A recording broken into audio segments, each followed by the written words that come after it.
Constituye una oportunidad única la apertura de este ciclo Grandes Pensadores del siglo XX. Única porque nos va a permitir meternos en la fábrica en la que se crearon algunos de los pensamientos decisivos de la segunda mitad del siglo que acaba de cerrarse. Vamos a escuchar a Claude Lévi-Strauss, a Jacques Lacan, a Michel Foucault, a Pierre Bourdieu, a Cornelius Castoriadis, entre otros, a Hannah Arendt, que nos van a permitir viajar por los mundos del psicoanálisis, la filosofía, la etnología, la ciencia de la naturaleza, la problemática más profunda de la vida, del lenguaje, de la política.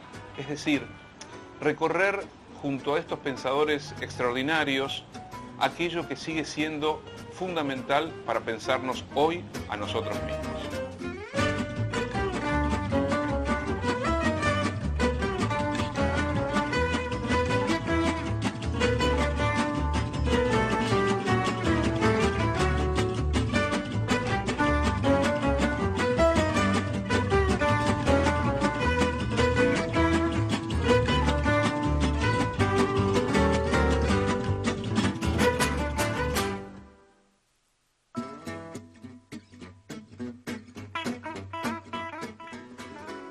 Hoy vamos a tener la oportunidad de ver y escuchar una entrevista a Michel Foucault, a un Foucault todavía joven, un Foucault que está entrando en la década de los 60, no en edad, sino esa vertiginosa, turbulenta y extraordinaria década del 60 del siglo pasado. Vamos a poder escuchar a un Foucault que va a reflexionar, ustedes lo van a escuchar y ver, en torno a la relación entre filosofía y psicología. Pero lo que nos interesa, lo que me interesa transmitirles a ustedes es la originalidad, la importancia decisiva de la obra y del pensamiento de Michel Foucault para poder pensarnos de una manera crítica, de un modo profundo, para poder pensar las estructuras del poder, para poder dar vuelta a la construcción de las prácticas sociales, de las instituciones en las que hemos sido educados, para poder indagar profundamente en la construcción de la cultura y la civilización de Occidente, aquella que naciendo con el capitalismo fue creando las condiciones de una organización de la vida, de una organización del sujeto que atraviesa esa vida, que nos permita preguntarnos por el estatuto de la ciencia, por la cuestión de la verdad, por la circulación de ese vínculo entre verdad, saber, poder. Vamos a tratar de escuchar a un Foucault que ya ha escrito la historia de la locura en la época clásica, que es una maravillosa indagación para dar cuenta de qué ha sido del lugar del loco en la cultura de Occidente. Es el Foucault que está preparando Las palabras y las cosas, donde va a preguntarse por el surgimiento de la ciencia del hombre, de las ciencias sociales en el final del siglo XVIII y el comienzo del siglo XIX. Un Michel Foucault que no simplemente va a ser parte del gran debate del estructuralismo y del postestructuralismo francés de los años 60, sino que va a marcar a fuego la historia, la filosofía, la ciencia del lenguaje, la economía política, al tratar de hacer una genealogía, una indagación de cómo ha funcionado la máquina del saber, tratando de señalar que no hay saberes neutrales, objetivos, puros, virginales, sino que todo saber se entrama en una lógica del poder, en un modo de construir sentido y de organizar y sistematizar y cuadricular y ordenar la vida de los seres humanos. Pero Foucault no es simplemente un pensador del siglo que se ha cerrado. Foucault es aquel que ha pensado el funcionamiento de la sexualidad, de las cárceles. Foucault es aquel que ha indagado, insisto, por la máquina del poder. Y Foucault básicamente nos sigue hablando a nosotros. Foucault ha pensado lo que se ha denominado la biopolítica, es decir, el momento histórico en el que el Estado se hace cargo de la totalidad de la vida de los seres humanos. Foucault ha tratado de pensar la relación entre las palabras y las cosas. Foucault también ha hecho una larga indagación erudita, entrañable, profunda, en torno a la historia del deseo, a la historia de los placeres, a la construcción del uno mismo, de la individualidad. Foucault también ha pensado la metáfora represiva como núcleo del imaginario sexual. Foucault ha tratado de poner en cuestión los dogmatismos, los ismos, las doctrinas absolutas que recorrieron gran parte de la historia de la modernidad. Por eso Foucault va a romper la idea de un poder unificado, centralizado, uniforme, para plantearnos más bien la difuminación, la capilaridad, la dispersión del poder, e incluso la relación entre poder y voluntad, la erótica del poder. En Foucault, en sus reflexiones, están las obras de Lacan, de Lévi-Strauss, de Nietzsche, de Hegel, de gran parte de la tradición filosófica, de los griegos, pero también está el trabajo del archivista, del arqueólogo de las ideas, de aquel que va a hurgar en lo profundo de la construcción de sentido que está en el mundo de las instituciones. El Foucault de Vigilar y Castigar, otro de sus libros culminantes, va a preguntarse por la construcción del delincuente, por la metáfora del encerramiento, por la construcción de una sociedad de la vigilancia, de la punición y del castigo. Es un Foucault también comprometido con su época, con las luchas de las minorías, de los otros, de los excluidos. Es un Foucault que nos permite romper la lógica del prejuicio, del racismo, de la exclusión de aquel que vive una vida distinta, entre comillas, a lo que se acepta por normalidad. El pensamiento de Foucault es un pensamiento que va contra el estatuto de la normalidad, contra los paradigmas del sentido común.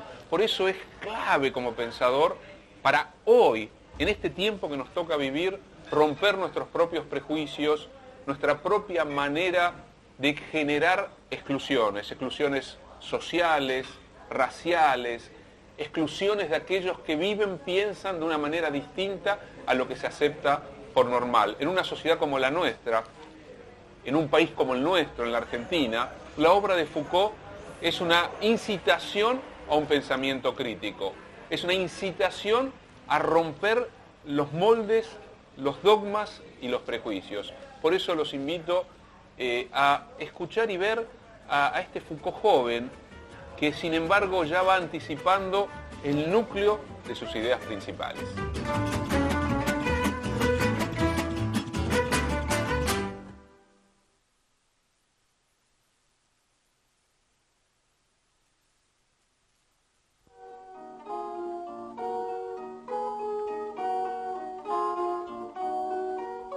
Or, c'est proprement avoir les yeux fermés sans tâcher jamais de les ouvrir, disait Descartes, que de vivre sans philosophie.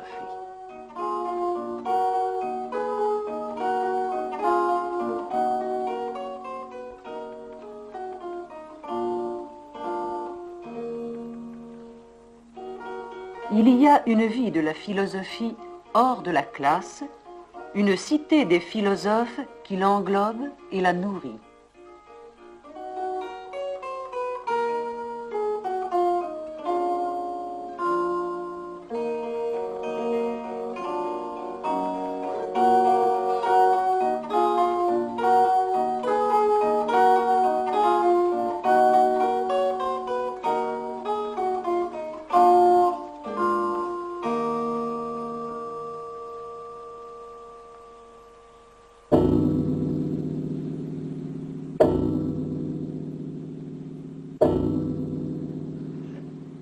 Qu'est-ce que la psychologie?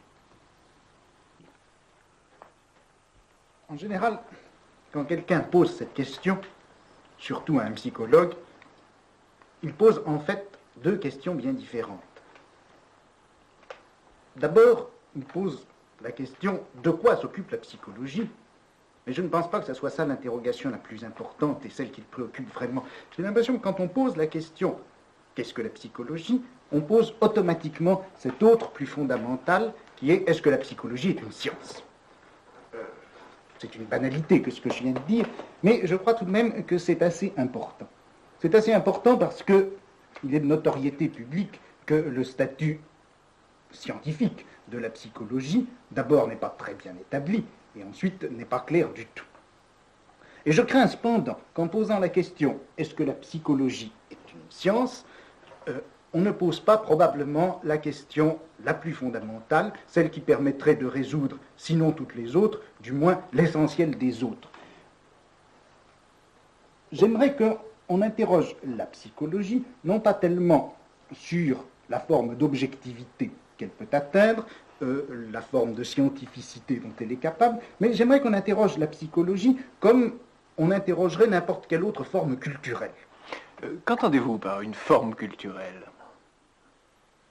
Bien, par forme culturelle, j'entends, si vous voulez, la manière dont, dans une culture donnée, un savoir s'organise, s'institutionnalise, libère un langage qui lui est propre et, éventuellement, atteint une forme que l'on peut appeler scientifique ou que l'on peut appeler parascientifique. Alors, j'aimerais que l'on interroge la psychologie à cette racine. En quoi la psychologie est-elle, dans la culture occidentale, une forme de savoir, ce savoir pouvant être une science ou pouvant éventuellement n'en pas être?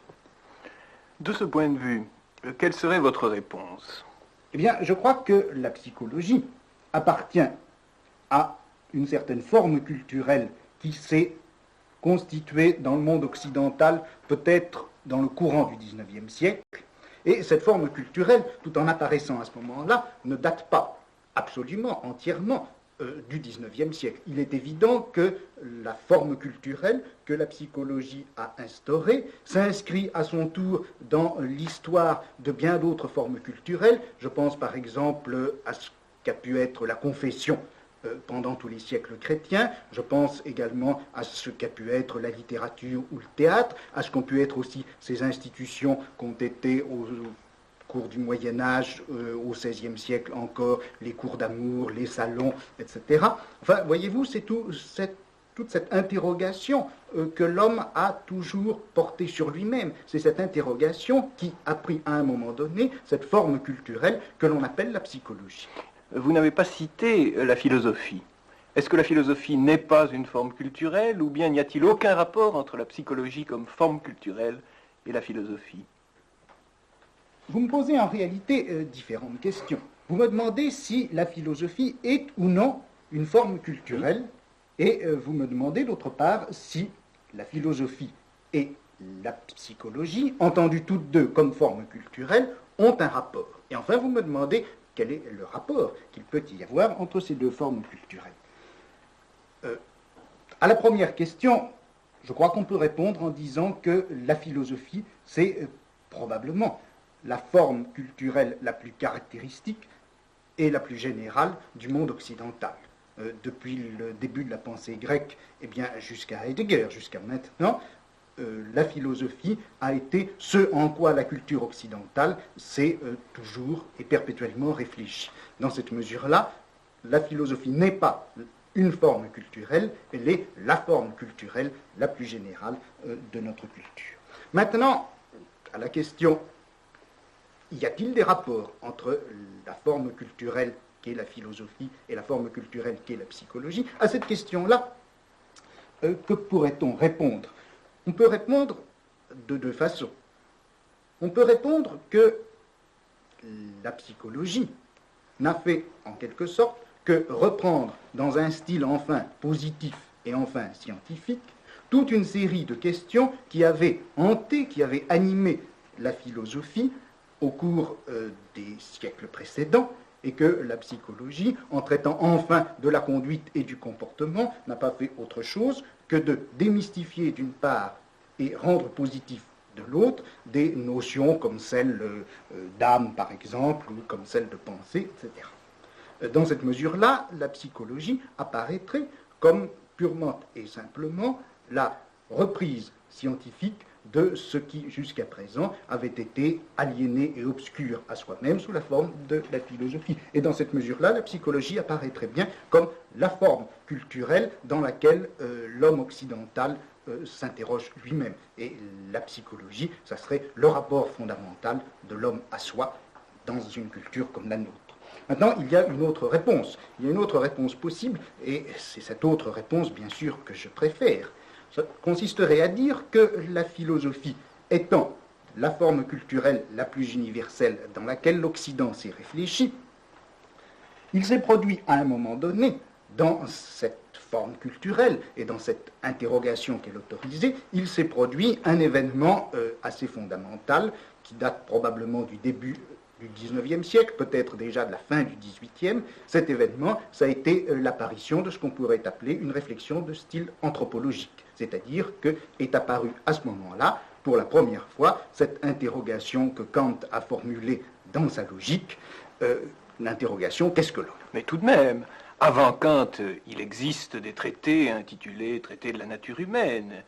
Il existe une réflexion sur l'homme. Oui, mais je crois que la réflexion sur l'homme, au XVIIe et au XVIIIe siècle, tous ces traités sur la nature humaine, tous ces traités de l'homme, ne faisaient en réalité que déployer une réflexion de second ordre par rapport à la réflexion philosophique. C'est-à-dire que le problème de la philosophie était, au moins depuis l'époque chrétienne, une réflexion sur l'infini. L'homme ne suscitait de questions que par rapport à cette philosophie de l'infini, c'est-à-dire qu'on se demandait à quelles conditions et comment il pouvait se faire que des êtres finis puissent, d'une part, avoir une connaissance vraie, c'est-à-dire une connaissance de l'infini, et pourtant être renvoyés perpétuellement à leur finitude de fait par des choses comme l'erreur, comme le rêve, comme l'imagination, etc. Dans cette mesure-là, la question « qu'est-ce que l'homme » n'était pas, je crois, la question fondamentale de la philosophie. Et puis avec Kant, il y a un renversement de perspective. Avec Kant, il y a un renversement de perspective, c'est-à-dire que pour la première fois, la philosophie s'interroge primitivement sur la finitude. C'est à partir de la finitude que l'interrogation philosophique va se déployer. Il est d'ailleurs caractéristique que, quelque temps déjà auparavant, bien sûr, la pensée de l'infini avait émigré du côté des mathématiques. Tout de même, la critique de la raison pure n'est pas une anthropologie.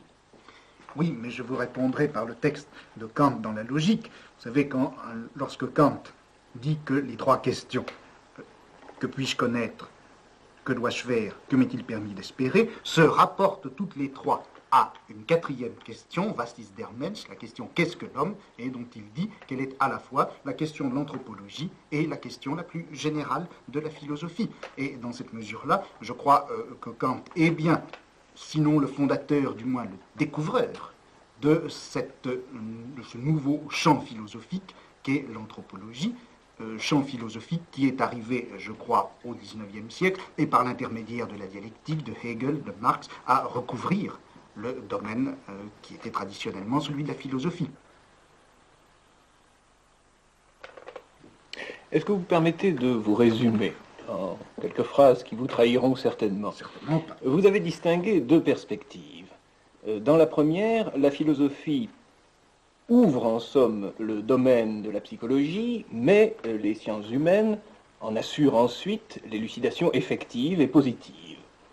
Dans la deuxième perspective, dont vous avez souligné qu'elle avait votre préférence, l'anthropologie tout entière se trouve prise comme moment destinal, en somme, de la philosophie comme forme culturelle à travers quoi l'Occident parvient à la pensée de soi, ou tente de parvenir à la pensée de soi. Alors, si vous le voulez bien, je voudrais reposer ma question relative à l'essence de la psychologie à l'un et à l'autre de ces deux niveaux. Et d'abord, si l'on admet que la philosophie a en somme prescrit implicitement son domaine aux sciences humaines en général, les sciences humaines prenant maintenant dans l'optique positiviste, disons, le relais de la vieille question philosophique. Dans cette optique-là, en admettant que vous puissiez la mimer provisoirement, qu'est-ce qui assure la spécificité de la psychologie au milieu des autres entreprises que l'on désigne communément du nom de sciences humaines? Eh bien, je crois que ce qui a caractérisé la psychologie et ce qui a fait elle est probablement encore la plus importante des sciences humaines, la science humaine en quelque sorte rectrice, ça a été la découverte de l'inconscient par Freud. C'est-à-dire que la psychologie a elle-même, à l'intérieur de soi, opéré vers la fin du XIXe siècle une reconversion tout à fait étonnante et qui est, je crois, qui ouvre, je crois, la dimension la plus problématique et la plus fondamentale de la psychologie.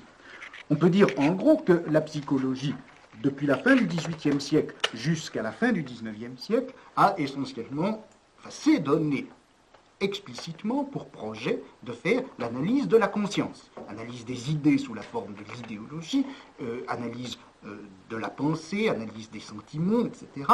Et c'est à la fin du XIXe siècle que, brusquement, pivotant autour de son objet, la psychologie ne s'est plus donnée comme science de la psyché consciente, mais science de quelque chose qui venait d'être découvert, science de l'inconscient.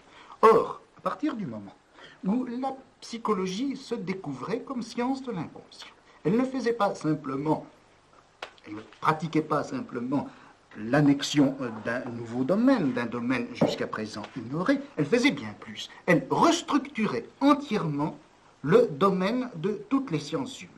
En effet, en découvrant l'inconscient, la psychologie découvrait que le corps lui-même faisait partie de notre inconscient, que la collectivité à laquelle nous appartenons, le groupe social, la culture dans laquelle nous avons vécu font partie de notre inconscient. Elle découvrait que nos parents, notre père, notre mère ne sont pas autre chose que des figures dans notre inconscient, etc. Si bien que toutes les sciences qui avoisinaient la psychologie, comme la physiologie, comme la sociologie, se sont trouvées remodelées et reprises en compte par la psychologie elle-même, par la médiation de cette découverte de l'inconscient. De telle sorte que la psychologie est ainsi devenue, au niveau de ses fondements les plus secrets, elle est devenue probablement ce qui porte avec soi tout le destin des sciences humaines. Plaçons-nous maintenant dans l'autre perspective. Quelle place peut-on assigner à cette découverte freudienne de l'inconscient dans l'anthropologie conçue cette fois comme moment philosophique de la pensée de l'Occident? Eh bien, là, il s'est produit un certain nombre d'événements. Voyez-vous, je parle toujours d'événements, mais je suis farouchement partisan de l'histoire événementielle, au moins en philosophie. Puisqu'après tout, jusqu'à présent, on n'a jamais fait l'histoire de la pensée qu'en termes abstraits de structure générale, idéale et intemporelle. Eh bien, il faudrait peut-être risquer une histoire purement événementielle de la philosophie, et non pas des philosophes. Eh bien, si on faisait une histoire événementielle de la philosophie, je crois qu'il faudrait constater une série de faits, d'événements en quelque sorte bruts dans l'être même de la philosophie, qui se sont passés au XIXe siècle. Cet inconscient que la psychologie découvre comme nouvel objet et en même temps comme méthode absolument universelle pour toutes les sciences humaines, voilà que cet inconscient, en fait, il était déjà réfléchi par la philosophie elle-même, et ceci depuis Schopenhauer. Or, cet inconscient qui était objet philosophique depuis Schopenhauer et qu'il est resté jusqu'à Nietzsche, a été en même temps pour la philosophie, ce qui lui a permis de contourner la question anthropologique que Kant avait assignée à la philosophie comme son domaine le plus général. Grâce à la réflexion sur l'inconscient, on s'est aperçu, si vous voulez, pour parler très grossièrement, finalement, que l'homme n'existe pas. Et c'est bien ce que Nietzsche a découvert lorsque, en affirmant la mort de Dieu, il a montré que cette mort de Dieu, ce n'était pas simplement la fin de la religion chrétienne, ce n'était même pas la fin de toutes les religions, mais c'était la fin de l'homme dans sa réalité et dans sa valeur humaniste, tel qu'il avait été reconnu depuis la Renaissance, depuis le protestantisme, peut-être même bien avant, depuis Socrate. Et si bien qu'on arrive à cette très curieux chiasme dans les événements fondamentaux du savoir occidental au XIXe siècle, apparition de l'anthropologie comme destin de la philosophie occidentale au début du XIXe siècle, découverte par la philosophie de l'inconscient comme à la fois fondement et disparition de cette anthropologie, et d'un autre côté, les sciences humaines et la psychologie reprennent à la fin du XIXe siècle cet inconscient, fonde ainsi des sciences de l'homme sous une forme qui se veut, qui se croit et qui est peut-être positive, mais au moment où les sciences humaines se fondent dans leur positivité, voilà que l'homme a philosophiquement disparu. Et si précisément il existe de nos jours ce lien et ce non-lien entre la philosophie et la psychologie, c'est bien peut-être précisément à cela que ce phénomène est dû. D'une part, la philosophie a imposé le thème anthropologique à toute la culture occidentale, et puis au moment où la psychologie reprend ce thème anthropologique et lui donne, grâce à l'inconscient, une parole absolument nouvelle et peut-être positive, eh bien la philosophie découvre que l'homme lui-même n'existe pas, ce qui fait que la positivité de la psychologie n'aurait peut-être pour fondement que cette aberration, ce vide, cette lacune qui serait l'existence de l'homme.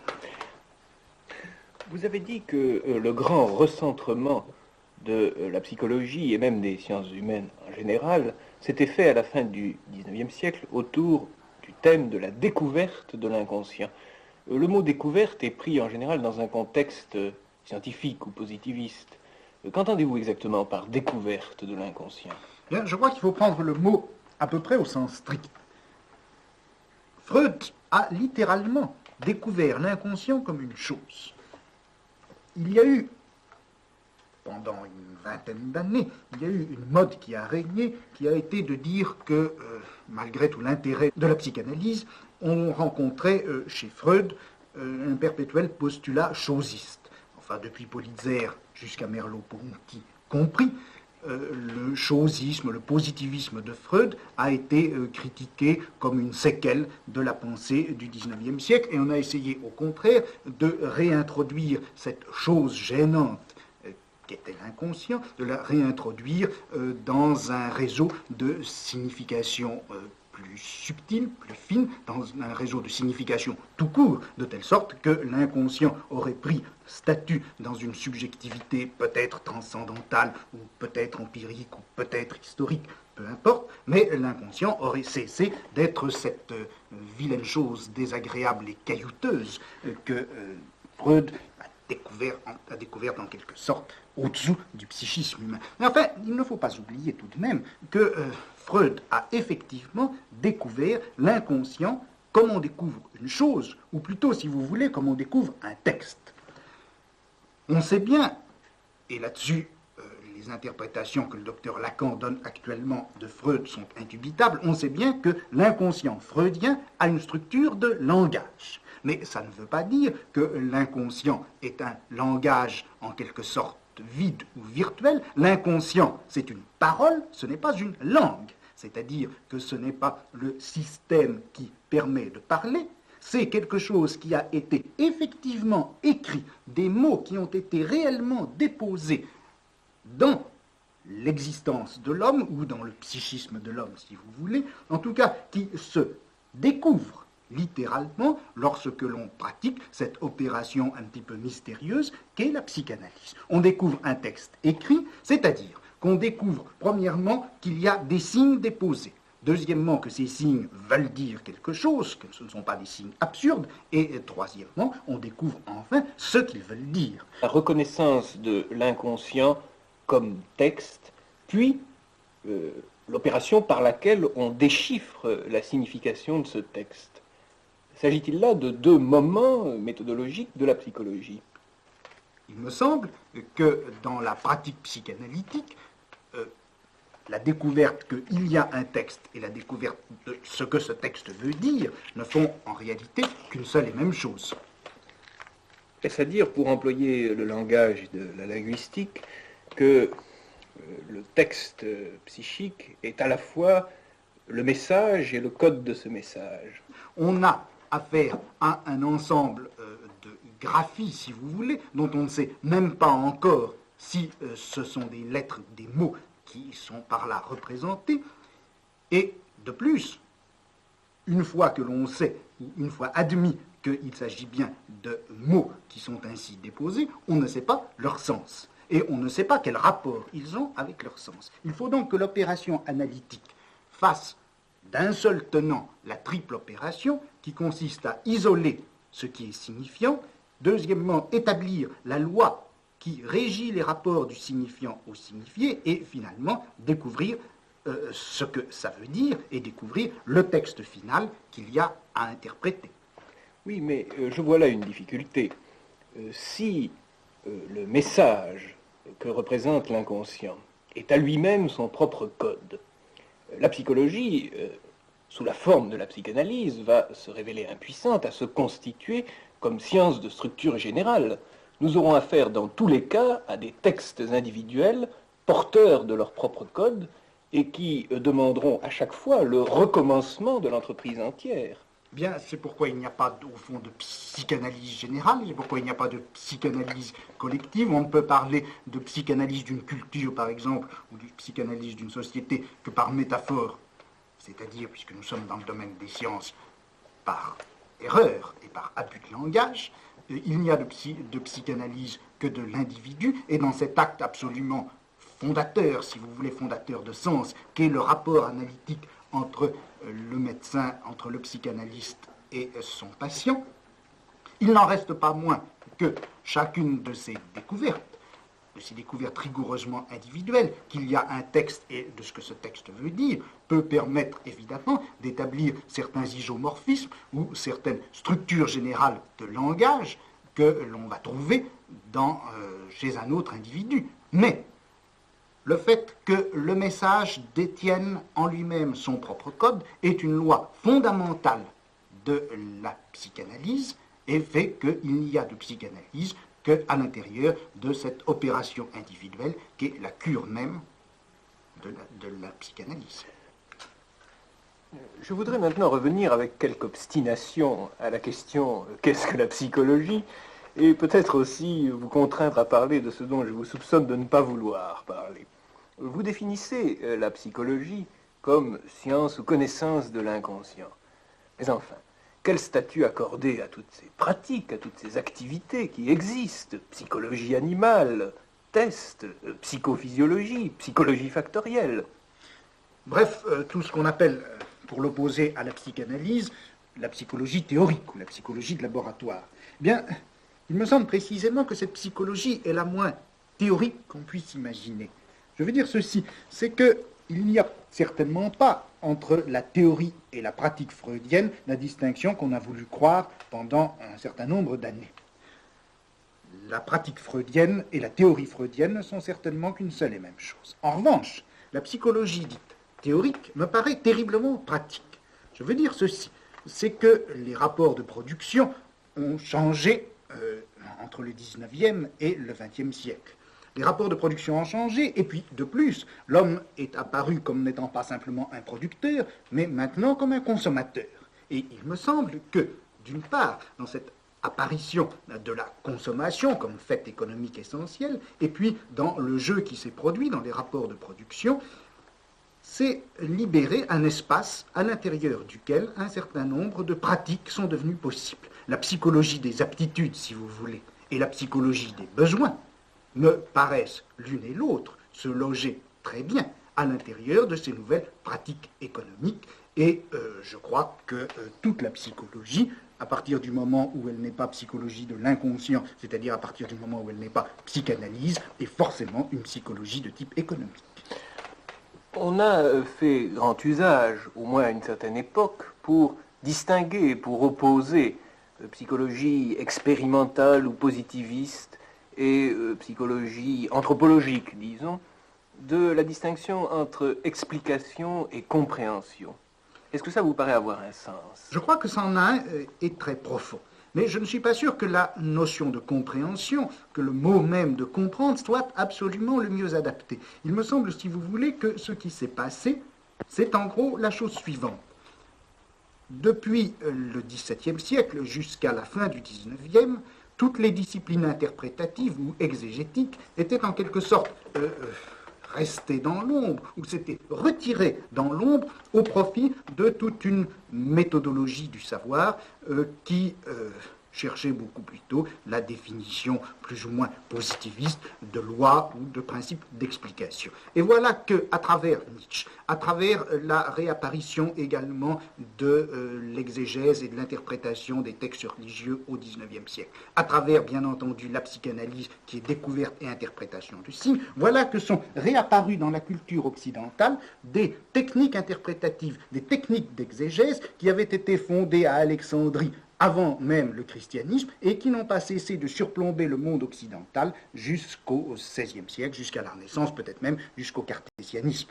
Et c'est la réapparition de ces techniques interprétatives que Dilthey a appelé du mot peut-être pas très ajusté de comprendre. J'aimerais mieux que l'on dise expliquer et interpréter, ça me paraîtrait beaucoup mieux caractériser ce mouvement de bascule par lequel la vieille exégèse alexandrine a réapparu chez nous à travers Freud et jusqu'aux psychanalystes contemporains. Eh bien, je terminerai par une question pédagogique. Si vous aviez à enseigner dans une de nos classes terminales ce qu'on appelle la psychologie, comment vous y prendriez-vous ? Bien, je dois vous dire que je serais assez embarrassé. Parce que j'ai l'impression que j'aurais un rôle au moins double. Il faudrait d'une part que j'enseigne la psychologie, et d'un autre côté que j'enseigne la philosophie. Il me semble que la seule manière de résoudre ce problème, ce n'est pas de nier le partage, mais au contraire de l'appuyer, de le marquer davantage encore. Et ce que j'aimerais faire, c'est faire mon cours de psychologie masqué comme le philosophe de Descartes, mais c'est en tant que psychologue, cette fois, que je serai masqué. Je tâcherai de changer mon visage autant que faire se peut, changer ma voix aussi, changer mes gestes, changer tout mon habitus, et puis, pendant l'heure de psychologie, eh bien, j'enseignerai la psychologie de laboratoire, j'enseignerai les tests, j'enseignerai le labyrinthe, j'enseignerai le rat. Bien sûr, il faudrait aussi que je parle de psychanalyse. Ça serait, si vous voulez, la seconde variante de ce premier personnage. Je tâcherai de parler avec la plus grande prudence, mais la plus grande précision aussi, de ce que c'est que la psychanalyse, qui est si proche de ce qu'il y a de fondamental dans les sciences humaines, et qui est pourtant si éloignée de la psychologie de laboratoire, probablement parce qu'elle n'est pas liée à la même structure de la praxis.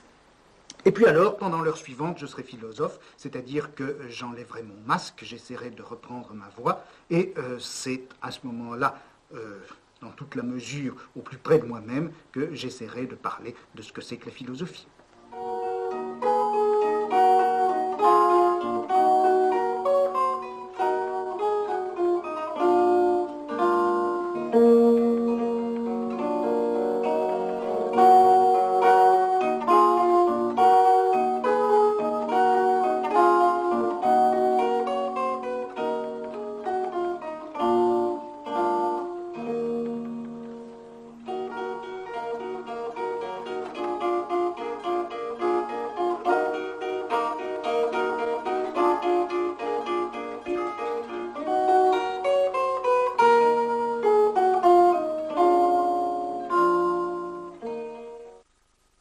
Les decía en la presentación de la entrevista a Michel Foucault que nos íbamos a encontrar con un Michel Foucault joven, al comienzo de los años 60, que ya ha hecho un recorrido más que interesante para desentrañar el funcionamiento de la máquina médica y la máquina psiquiátrica, primero escribiendo una obra como El nacimiento de la clínica y después una obra como La historia de la locura en la época clásica.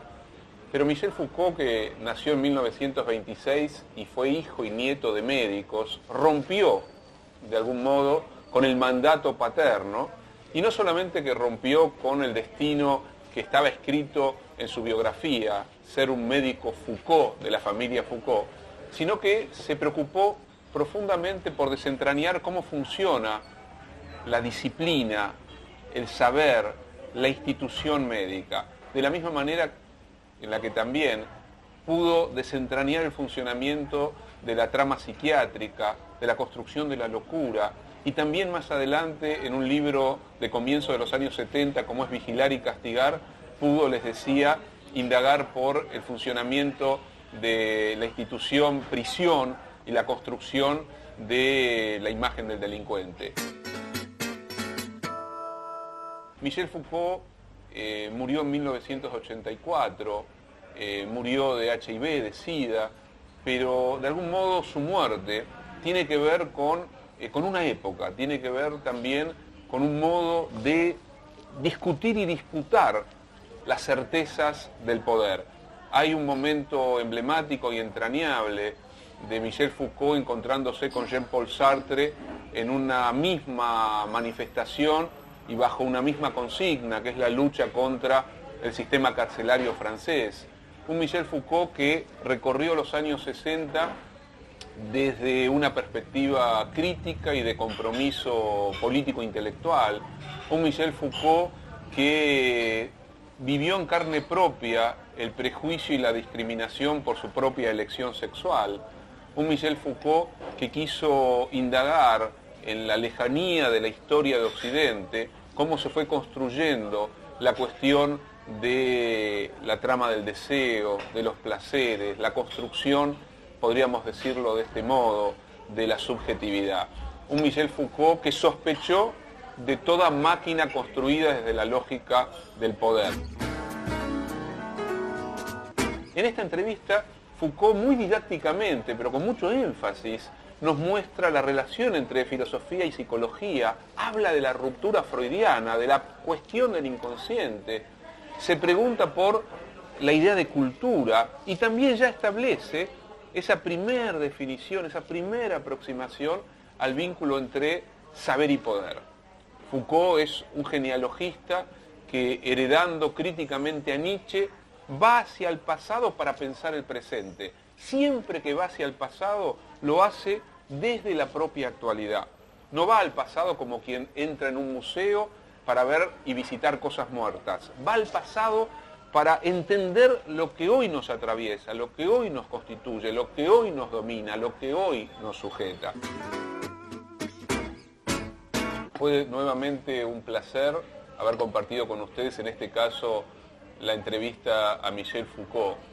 Insisto, un pensador extremadamente actual, extremadamente provocativo, que lo que genera es no simplemente que lo leamos, que tratemos de recorrer su obra, sino que podamos pensarnos críticamente a nosotros mismos a través de la indagación de su pensamiento.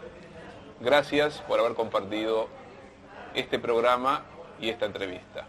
Nos vemos la próxima.